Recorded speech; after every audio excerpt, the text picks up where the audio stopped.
Hi hello ನಮಸ್ತೆ, welcome to Saaksha media YouTube channel. So ಇವಾಗ Bigg Boss Kannada season 12 ಯಾವಾಗ ಆರಂಭವಾಗ್ತಾ ಇದೆ, ಇನ್ನು ಯಾವೆಲ್ಲ ಕಂಟೆಸ್ಟೆಂಟ್ಗಳು ಈ ಸಲದ ಬಿಗ್ ಬಾಸ್ನಲ್ಲಿ ಬರಲಿದ್ದಾರೆ ಎಂಬುದರ ಕಂಪ್ಲೀಟ್ ಆಗಿರುವಂತಹ ಒಂದು ಕ್ಲಾರಿಟಿ ಈ ಒಂದು ವಿಡಿಯೋದಲ್ಲಿ ಸಿಗುತ್ತೆ.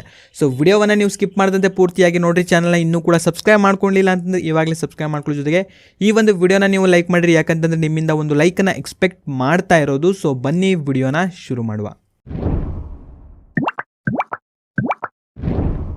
ಬಿಗ್ ಬಾಸ್ ಕನ್ನಡ ಸೀಸನ್ 11 ಮುಕ್ತಾಯವಾಗಿ ಇದೀಗ 12ನೇ ಸೀಸನ್ಗೆ ಕಾಲಿಟ್ಟಿದೆ. ಇನ್ನು ಈ ಹಿಂದೆ ಕಿಚ್ಚ ಸುದೀಪ್ ಅವರು ಬಿಗ್ ಬಾಸ್ನ ಒಂದು ನಿರೂಪಣೆ ಮಾಡೋದಿಲ್ಲ ಅಂತ ಒಂದು ಚರ್ಚೆ ಎಲ್ಲ ಕಡೆ ಇದೀಗ ಸ್ಪ್ರೆಡ್ ಆಗಿತ್ತು. ಆ್ಯಂಡ್ ಇದೀಗ ಬಿಗ್ ಬಾಸ್ ತಂಡ ಇದಕ್ಕೆ ಒಂದು ಸ್ಪಷ್ಟನೆಯೊಂದನ್ನು ಕೂಡ ಕೊಟ್ಟಿದ್ದಾರೆ. ಸೊ ಮೊನ್ನೆ ನಡೆದಂತಹ ಒಂದು ಸುದ್ದಿಗೋಷ್ಠಿಯಲ್ಲಿ ಇದೀಗ ಮುಂದಿನ ಸೀಸನ್ನ ನಿರೂಪಣೆಯನ್ನು ಕಿಚ್ಚ ಸುದೀಪ್ ರವರೇ ಮಾಡಲಿದ್ದಾರೆ ಎನ್ನುವಂತಹ ಒಂದು ಸ್ಪಷ್ಟನೆಯೊಂದನ್ನು ಕೂಡ ಕೊಟ್ಟಿದ್ದಾರೆ. ಆ್ಯಂಡ್ ಇವಾಗ ತುಂಬ ಜನ ಕಾಮೆಂಟ್ ಮಾಡಿ ಕೇಳ್ತಾ ಇದ್ರಿ, ಸೊ ಬಿಗ್ ಬಾಸ್ ಯಾವಾಗಿಂದ ಆರಂಭವಾಗುತ್ತೆ ಅಂತ. ಆ್ಯಂಡ್ ಇದ್ರ ಬಗ್ಗೆ ಇನ್ನೂ ಅಫಿಷಿಯಲ್ ಆಗಿ ಅಪ್ಡೇಟ್ ಇನ್ನೂ ಕೂಡ ಬಂದಿಲ್ಲ. ಕೆಲವೊಂದು ಮಾಹಿತಿಗಳ ಪ್ರಕಾರ ಸೆಪ್ಟೆಂಬರ್ನ 2ನೇ ವಾರ ಅಥವಾ 3ನೇ ವಾರದಂದು ಬಿಗ್ ಬಾಸ್ ಆರಂಭವಾಗಲಿದೆ ಅಂತ ಒಂದು ಮಾಹಿತಿಯು ಕೂಡ ಇದೀಗ ತಿಳಿದು ಬಂದಿದೆ. ಇನ್ನು ಈ ಸೀಸನ್ನಲ್ಲಿ ಯಾವೆಲ್ಲ ಸ್ಪರ್ಧಿಗಳು ಬಿಗ್ ಬಾಸ್ನ ಮನೆಯಲ್ಲಿ ಇದ್ದಾರೆ ಎಂಬುದನ್ನು ಇದೀಗ ನೋಡ್ತಾ ಹೋದರೆ,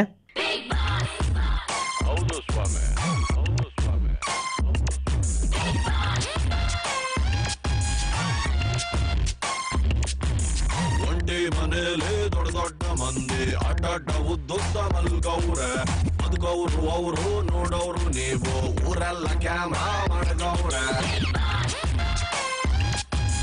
ಹೊರಗಡೆಯಿಂದ ಅರಮನೆ, ಒಳಗಡೆ ಬಂದರೆ ಸೆರೆಮನೆ. 98 ದಿನ ಜೀವಂತಾಗಿದ್ದರೆ ಅವರಿಗೆ ₹50,000.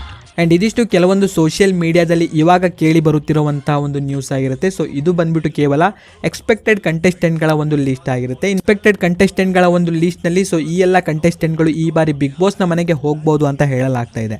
ಆ್ಯಂಡ್ ಇನ್ನು ನಿಮ್ಮ ಪ್ರಕಾರ ಈ ಸಲದ ಬಿಗ್ ಬಾಸ್ನಲ್ಲಿ ಯಾವೆಲ್ಲ ಕಂಟೆಸ್ಟೆಂಟ್ಗಳು ಬರಬೇಕು ಆ್ಯಂಡ್ ಯಾವೆಲ್ಲ ಕಂಟೆಸ್ಟೆಂಟ್ಗಳು ಬರಬಾರ್ದು ಎಂಬುದನ್ನು ಪ್ರತಿಯೊಬ್ಬರು ಕೂಡ ಕಾಮೆಂಟಲ್ಲಿ ತಪ್ಪದೆ ಕಾಮೆಂಟ್ ಮಾಡಿ. ಇನ್ನು ಹಿಂದಿನ ಸೀಸನ್ನ ಬಗ್ಗೆಯೂ ಕೂಡ ನಾವು ಎಕ್ಸ್ಪೆಕ್ಟೆಡ್ ಕಂಟೆಸ್ಟೆಂಟ್ನ ಬಗ್ಗೆ ಒಂದು ಲಿಸ್ಟ್ನ ಬಗ್ಗೆ ಒಂದು ವಿಡಿಯೋವನ್ನು ಕೂಡ ಮಾಡಿದ್ವಿ. ಆ್ಯಂಡ್ ಆ ಒಂದು ಲಿಸ್ಟ್ನಲ್ಲಿ 2-3 ಜನ ಕಂಟೆಸ್ಟೆಂಟ್ಗಳು ಬಿಗ್ ಬಾಸ್ನ ಮನೆಯಲ್ಲಿ ಕಂಟೆಸ್ಟೆಂಟ್ ಆಗಿ ಬಂದಿರ್ತಾರೆ. ಆ್ಯಂಡ್ ಅದೇ ಥರ ಈ ಸಲನೂ ಕೂಡ ಅದೇ ಥರ ಒಂದು ವಿಡಿಯೋವನ್ನು ಮಾಡಿದ್ದೀನಿ. ಆ್ಯಂಡ್ ಈ ಸಲದ ಒಂದು ಸೀಸನಲ್ಲಿ ಯಾವೆಲ್ಲ ಕಂಟೆಸ್ಟೆಂಟ್ಗಳು ಬಿಗ್ ಬಾಸ್ನ ಮನೆಗೆ ಬರ್ತಾರೆ ಎಂಬುದು ಮುಂದಿನ ದಿನಗಳಲ್ಲಿ ಗೊತ್ತಾಗ್ತಾ ಹೋಗುತ್ತೆ. ಆ್ಯಂಡ್ ವಿಡಿಯೋನ ನೀವು ಲೈಕ್ ಮಾಡ್ಕೊಳ್ರಿ, ಚಾನಲ್ ಇನ್ನೂ ಕೂಡ ಸಬ್ಸ್ಕ್ರೈಬ್ ಮಾಡದೆ ನೋಡ್ತಾ ಇದ್ರೆ ಕೂಡಲೇ ಸಬ್ಸ್ಕ್ರೈಬ್ ಮಾಡ್ಕೊಳ್ಳಿ. ಹಾಗೂ ಈ ಒಂದು ವಿಡಿಯೋವನ್ನು ನೀವು ನೋಡಿದ್ದಕ್ಕೆ ಧನ್ಯವಾದಗಳು.